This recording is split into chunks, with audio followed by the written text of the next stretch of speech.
இங்கே வருகை புரிந்திருக்கும் என் சமுதாய உறவுகளுக்கு அனைவருக்கும் எனது மாலை வணக்கம்.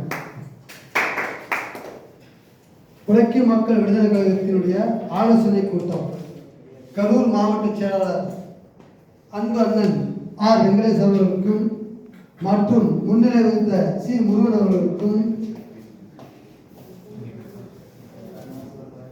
மாவட்ட செயலாளர் தொழிற்சங்க மாநில செயலாளர் கே பாலமுருகன் அவர்களுக்கும் வரவேற்புரை ஆர் ஜோதிமணி அவர்களுக்கும் எனது மற்றும் நிர்வாகிகள் அனைவருக்கும் எனது தாழ்மையான வணக்கத்தை தெரிவித்துக் கொள்கின்றேன்.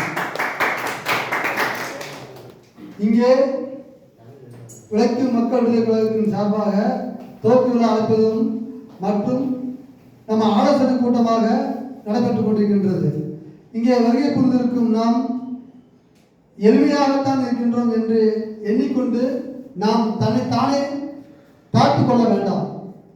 நாம் எழுச்சி பெறலாம் என்ற ஒரு சக்தியான உயர்வான எண்ணத்தை நம்மிடம் வைத்துக் கொள்ள வேண்டும்.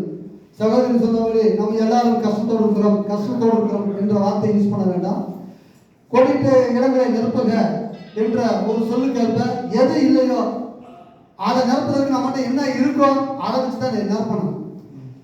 பணம் இல்லை, காசு இல்லை, என்னால் முடியல என்ற வார்த்தை விட்டுருங்க. ஆனால் உங்ககிட்ட மிகப்பெரிய உழைப்புன்னு ஒன்று இருக்கு பார்த்தீங்களா, அந்த உழைப்பு வச்சுட்டா எது இல்லையோ அதை சரி பண்ண. அப்படி சரி பண்ணா நாமளும் எல்லா சமுதாய மக்கள் போல தலை சிறந்தவர்களாக, தலை நிமிர்ந்தவர்களாக, தரம் தாழ்ந்தவர்களாக இல்லாமல் தரம் உயர்ந்தவர்களாக நாமளே வடிவமைத்துக் கொள்ளலாம்.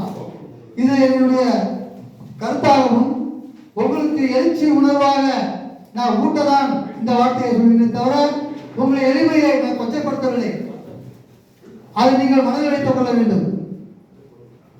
இன்னொன்று, நமது உழைக்கும் மக்கள் விடுதலை கழகத்தினுடைய தலைவர் அண்ணன் தேக்கமலை அவர்கள் விடாத முயற்சியை தன் கையில் எடுத்துக் கொண்டிருக்கின்றார். நிறைய செல்வந்தர்கள் அவரை தாழ்வாகவும் அவரால் முடியாது என்றும் அவரை ஒரு பொருட்படுத்தாமல் அவரை சித்தரித்து பேசுகின்றார்கள்.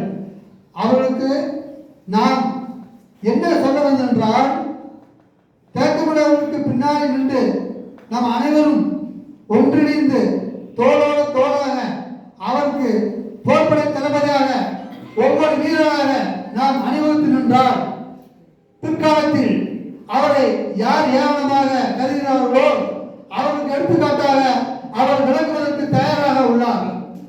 ஆகவே நம்முடைய சிறப்பான பணி அவருக்கு உறுதுணையாக இருப்பது என்று இத்தருணத்திலே உறுதி கூறுகின்றோம் என்று உறுதியளிப்போம்.